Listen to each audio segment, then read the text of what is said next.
What does it really mean to be honest? Should you be completely honest all the time?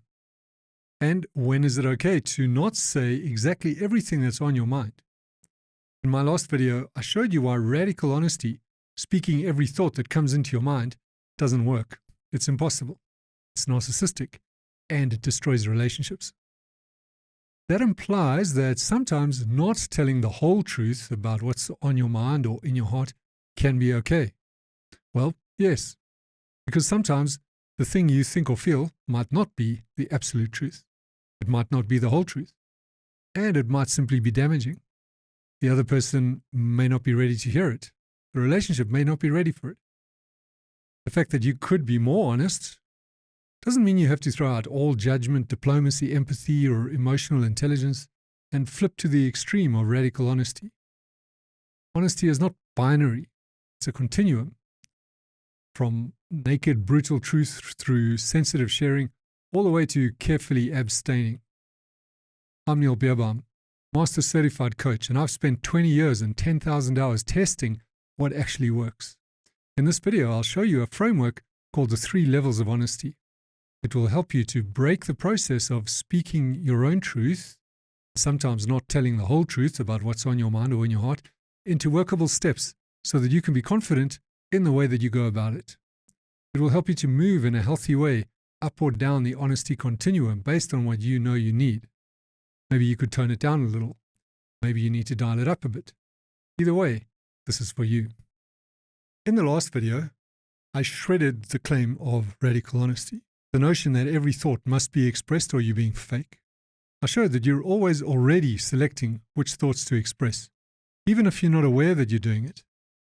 And you do it based on what protects you, or to serve your own agenda, not what serves the situation. So if you're claiming to practice radical honesty, you're only doing that because of a lack of awareness of what's really going on in your mind. And you're quite possibly being cruel without being kind. In other words, your motivation is selfish.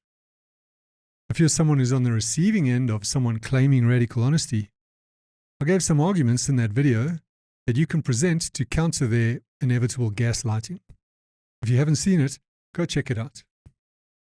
And as that video made clear, I work from ontological first principles. Ontology is the study of the nature of being. Ontological coaching is a path by which you can learn to observe your own experience directly, not through studies, but through your own awareness, and see things that scientists can't measure, things that you can only experience for yourself. So forget the research for a minute.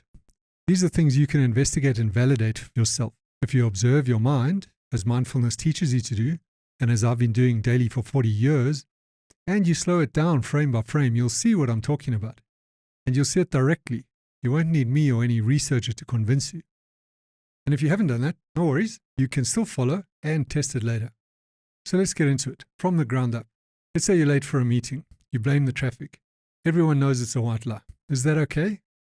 It's not ideal, but you might have genuine cause not to share the actual reason. Maybe you ate too much chili on your pizza last night and you've got the runs. You don't want to feel embarrassed or them to feel embarrassed. Or it might be that you don't want them to feel burdened by your problems. Maybe your dog died. If that's genuine and people can sense that, they'll let it go. Plus, they've probably just said they're fine when really they're not, so they're also doing it.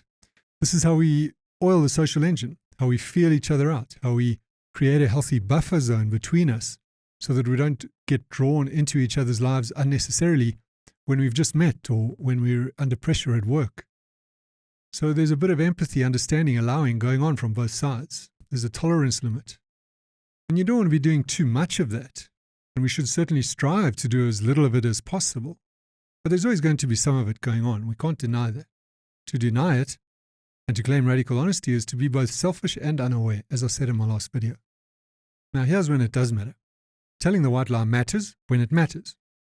Let's say it's the second or third time you're late and it's affecting the team. So someone says, I took the same route as you and I made it on time. Or your boss says, this is the third time, what's going on? Here's the critical piece.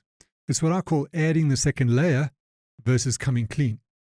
Adding the second layer is when you tell a covering story to hide the white lie.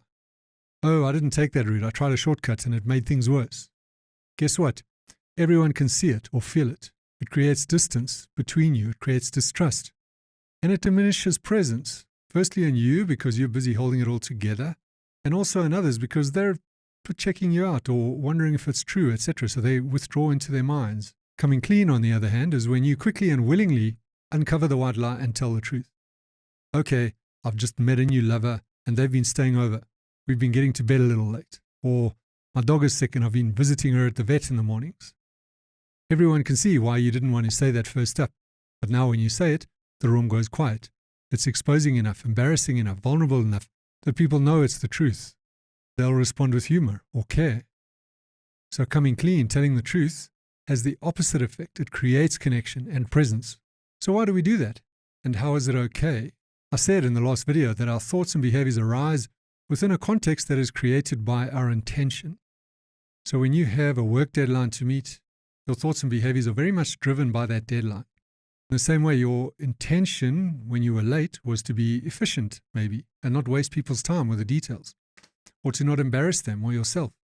Your actions, your speech arose out of that intention. And people can sense that. They can sense that your intention is good, and so they let it go. But when you've done it 3 times, or when they can sense that your intention is to deceive, they're not going to let it go so easily. They'll hold on to it, and they'll be wary of you, and they'll confront you if it's appropriate for the relationship. So we can see that honesty occurs within a context, and that context is defined by the situation, combined with your intention. Your child is going to the dentist and wants to know if it'll hurt. That's the situation. Your intention is to help them feel brave. So you tell them what you believe they need to hear without being untruthful. Your wife wants to know if she looks fat in these jeans. Same thing. And here's another piece that comes into it. Your role. You're always playing a role, whether it's a colleague at work, a friend, a parent, a lover. You talk differently in each of those roles. You don't talk to your colleagues the way you talk to your child or your spouse. So your role is also already defining what you say and how you say it. And you're making this shift naturally, organically, many times a day. It's like Shakespeare said, all the world is the stage, and we are mere actors. Seriously, we are doing that. And we need to do it wholeheartedly, authentically. Nobody wants to see a half-hearted, inauthentic actor. When you do, you start focusing on how bad their performance is, instead of the message they're trying to convey. We're just the same. You step onto the stage as a parent who wants to help their child feel okay about going to the dentist tomorrow, or the husband who wants to reassure his wife that she looks okay in those jeans. You play the part wholeheartedly. The key is what happens when you get challenged. Do you add the second layer, or do you come clean? And sometimes you might come clean first time. You might tell the harsh truth first up. Let's look at that now. I call this the 3 levels of honesty. The first level is being honest with yourself. And this is compulsory. In the examples I gave earlier, you should always be admitting the truth to yourself.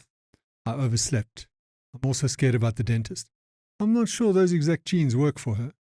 You should not be trying to convince yourself that what you're saying is true. We do that because we don't want to see ourselves as untruthful. Well, this model I'm sharing gives you a way out of that, so you don't have to deceive yourself. Because the worst thing you can do to yourself and others is self-deception. It wastes so much energy and creates so much drama. Think about a person who won't admit something that is obvious to everyone else. How much drama that causes. Long drawn-out court cases, political crises, because some person can't admit the fault, can't come clean. Sometimes it's easier said than done. We're very good at deceiving ourselves. So here's a clue. Don Miguel Ruiz in the 4 Agreements says, truth doesn't need your support. Your lies need your support. I always say the truth just sits there like a dog covered in mud. It doesn't care.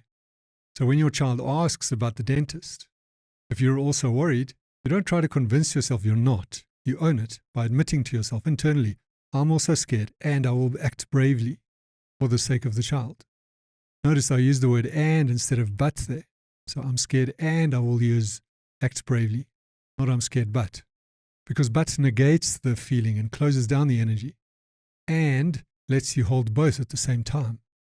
So that's level 1, being honest with yourself about what's really going on for you. And that's compulsory. Level 2 is being honest with someone else, honest with a confidant. And this is strongly recommended. This means being honest with someone else who's not in the situation or who's not the direct target of your honesty, let's say, to be more specific. In the example with your scared child, you might talk to your spouse. So she's involved, but she's not the person that it's directed to. So you might say to her, I'm also really worried about this. And let's do this or that for the child so we can help them to feel brave. And this comes up for me because it was a real example. My son had been to the dentist. It wasn't a good experience and he was going again. So we had to manage that anxiety. And notice again, I used the word and not but. So I'm also scared. And how can we support him? Is what you might say to your wife or spouse. The important piece here is that sharing how you really feel with another person helps you to own it. It deepens that ability to gain control over that emotion and then not have to act it out. Ideally, as I said, it's someone who's not in the situation, not the target of your honesty, let's say. If you're at work, maybe you're upset about something and you're angry, but you need to remain calm when you raise it in a meeting. Maybe you're the boss. So you might choose a colleague, someone who's not in your team in the meeting you're going to, and share how you honestly feel. Or you might speak to your spouse before you go to work. You're not going to try and convince them that you're not angry. You're not going to try and convince yourself that. You're going to own it by sharing it with that other person. That will mean you're less likely to spill out in the meeting. So that's level 2, honesty with someone else who's not the target of your honesty, and that is highly recommended. Level 3 is honesty with the person concerned. And this is optional. This is where people often get confused. We kind of feel, well, do I have to put it all on the table, as radical honesty says? Do I have to act out all my thoughts and feelings? The answer is no. Why? Because once you're out there with the people concerned, you're in your role, you're on stage, and you're carrying an intention. Your intention is hopefully something positive, like doing no harm, or getting them to work with you, or making your wife happy, because happy wife, happy life. Your intention might also be to let them have it, and that's fine. We'll cover that. If your intention is to deceive or manipulate, then return to the beginning of the previous video. Start again there. Being aware of your role and having the intention to fulfill that role with care, well, that's emotional intelligence. That's social awareness. And here you really do have a choice. Will it help or harm the situation if you share what's really going on for you, the stuff you admitted to yourself at level 1 and shared with someone outside the situation at level 2? Sometimes the answer is no, it won't help. Then don't do it. There's no need. But here's the kicker. Be prepared to come clean if needed. For example, as a parent, you might withhold some information from the child.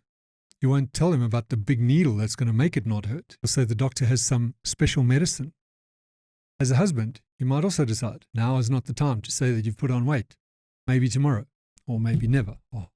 As a boss, you might be angry with your team at work for some mistake they made or for missing a deadline, but you know that they genuinely always try their best. And saying you're angry is not going to get you anywhere, so you'll say nothing. Then again, you might decide that it's necessary to say something.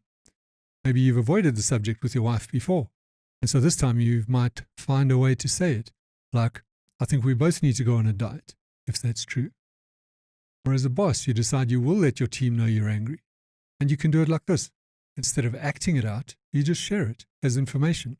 I'm angry about us missing the deadline, and, notice the word and, I'm going to put that aside and ask what we can do better next time. Now, importantly, in those instances where you decide not to say something, you need to be ready to come clean if challenged. So if your child says, Daddy or Mommy, I think you're also scared, then you come clean. Yes, just a little, and here's what we'll do. Or with your wife, if she pushes back and says, you don't really mean that, you come clean. Well, I don't think it's wise to get into it before we go out to dinner, do you? Or with your team, someone says, I can't believe you're okay after what happened. Well, actually I'm not. You don't add the second layer of cover-up. You don't become inauthentic about it. But you also don't have to spill it all up front. So what you find is you're doing your best for the context, serving the context in the best possible way for the greatest good. And you have the willingness to tell the truth at any time to the people concerned. That's authenticity. So we can see that honesty and authenticity are two different things.